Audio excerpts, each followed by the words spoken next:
नमस्कार। बड़ी खबर में बलात्कार के बढ़ते मामले और कानून की देरी। कल प्रधानमंत्री ने संसद में हाथ जोड़कर सभी दलों से अपील की थी कि कानून को जल्द से जल्द पारित करवाने में मदद करें, लेकिन महिलाओं से रेप के खिलाफ सख्त कानून की पैरवी को लेकर सरकार के अंदर ही एक राय नहीं दिख रही है। खबरों के मुताबिक सरकार के ही 2 मंत्रालयों के बीच पहले इस कानून पर सहमति नहीं बन रही है। पहले माना जा रहा था कि नए कानून के मसौदों को आज कैबिनेट के सामने रखा जाएगा, लेकिन अचानक इसे लिस्ट से हटा दिया गया। दरअसल कानून के मसौदे को लेकर गृह मंत्रालय और कानून मंत्रालय के बीच विवाद है, खासकर आपसी सहमति से शारीरिक रिश्ते बनाने की समय जो उम्र सीमा है 18 से घटाकर 16 साल कर देने की। अब एनडीटीवी के पास ये भी जानकारी मिली है कुछ देर पहले कि कैसे महिला बाल विकास मंत्रालय की भी कई आपत्तियां हैं जिनको नजरअंदाज किया गया। तो एक तरफ कानून लटकता हुआ नजर आ रहा है और दूसरी तरफ दिल्ली से लेकर केरल तक बलात्कार की तमाम घटनाएं हमारे सामने आ रही हैं। केरल में तो एक 3 साल की लड़की का रेप के बाद वो अपनी जिंदगी के लिए लड़ रही है। दिल्ली और आसपास के इलाकों में ही 4 बलात्कार की घटनाएं हुई हैं। तो उसी पर से जुड़ी हुई आपको बता दें, लेकिन उससे पहले मैं आपको बता दूं हमारे साथ खास मेहमान मौजूद हैं आज इस मामले को समझाने के लिए। संध्या बजाज सीनियर एडवोकेट हैं, नेता हैं कांग्रेस से जुड़ी हुई। पिंकी आनंद वकील सुप्रीम कोर्ट, वो भी हमारे साथ जुड़ चुकी हैं। विक्रम सिंह पूर्व डीजीपी उत्तर प्रदेश पुलिस, और सुचेता दे जो सामाजिक कार्यकर्ता भी हैं और आयसा से जुड़ी हुई हैं। लेकिन पहले मैं अपने सहयोगी हिमांशु के पास जाना चाहूंगी, लेकिन उससे पहले हम बता देते हैं कि हिमांशु शेखर हमको किस तरह की एक्सक्लूसिव जानकारी दे रहे हैं। कुछ ही देर पहले हिमांशु ने हमें बताया था कि एक और मंत्रालय की आपत्ति सामने आई है, यानी कि 3 मंत्रालय हो गए जिनमें अब तालमेल नहीं बैठा हुआ दिख रहा है। यौन रिश्तों पर रजामंदी की जो सीमा है घटाकर 18 से 16 साल करने का विरोध हो रहा है। मौजूदा कानून में लड़की के नाबालिग होने पर यौन संबंध को बलात्कार के दर्जे पर रखा जाता है। नए बलात्कार कानून पर राय नहीं ली गई, ये कहना है महिला बाल विकास मंत्रालय का, और सरकार की योजनाओं को लेकर कोई जानकारी नहीं है। रजामंदी की उम्र घटाना बच्चों को यौन अपराध से दूर रखने वाले कानून के खिलाफ जाता है, ऐसा कहना है इस मंत्रालय का। और नए कानून के तहत सबूत पेश करना, जो बहुत बड़ी बात है, जो सबूत पेश करना पीड़ित की जिम्मेदारी होगी। तो कई ये गंभीर सवाल हैं। हिमांशु शेखर, सबसे पहले आपके पास महिला बाल विकास मंत्रालय की तरफ से कई गंभीर सवाल हैं। क्या पाया आपने जब आप बात कर रहे थे उन लोगों से? देखिए, मंत्रालय की राय नहीं ली गई है, बहुत अजीब बात है, क्योंकि भारत सरकार की जो नोडल एजेंसी है, महिलाओं से जुड़े जितने भी मामले हैं, चाहे उनके खिलाफ अत्याचार हो या उनके विकास के लिए, उनको और सशक्त बनाने के लिए जो नीतियां सरकार बनाती है, वो सब महिला और बाल विकास मंत्रालय के जरिए ही ये नियम कानून बनाए जाते हैं।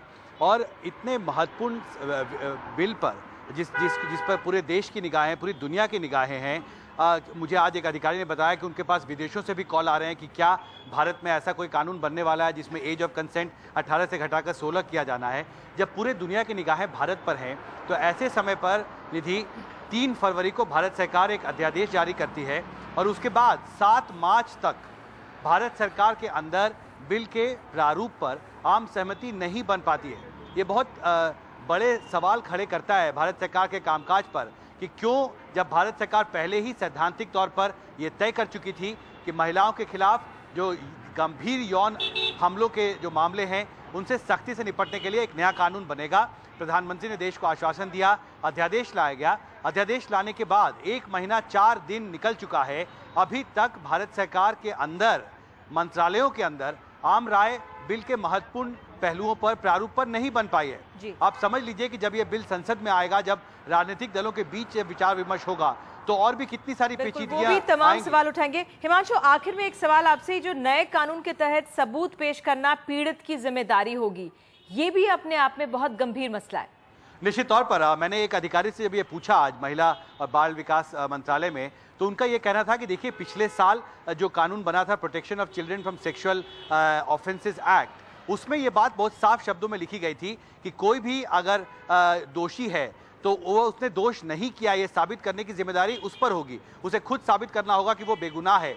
लेकिन अगर आप एज ऑफ कंसेंट को सेक्स के लिए 18 साल से घटाकर 16 साल करते हैं और इस तरह के मामलों पर जब सुनवाई होती है, तो कहीं ना कहीं ये दारोमदार उस पीड़ित लड़की पर भी होगा कि उसे भी अपनी तरफ से ये साबित करना होगा कि जो कंसेंट था उसने अपनी तरफ से उस ऑफेंडर को नहीं दिया था। बहुत सारी नई पेचीदगियां हैं, अंतर्विरोध है, और जो सबसे महत्वपूर्ण बात मुझे लगता है निधि आज उभर कर ये सामने आई है कि 21 मार्च का डेडलाइन है भारत सरकार के सामने।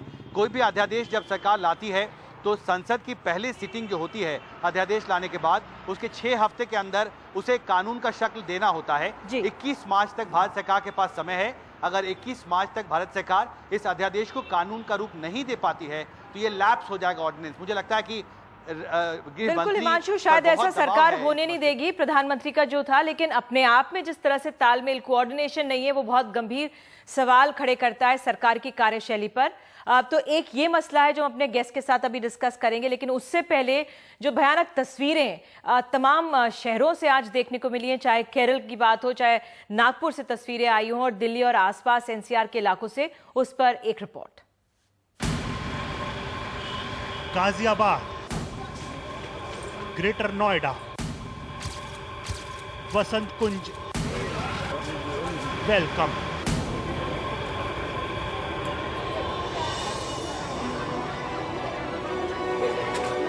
दिल्ली हो या आसपास के इलाके, महिलाएं कहीं भी महफूज नजर नहीं आ रही हैं।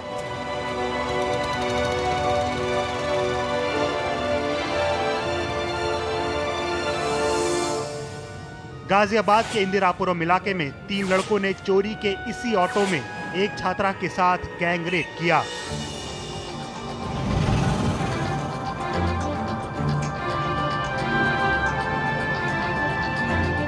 ये वारदात NH-24 की है और इस ऑटो ने 6 पुलिस चौकी पार की।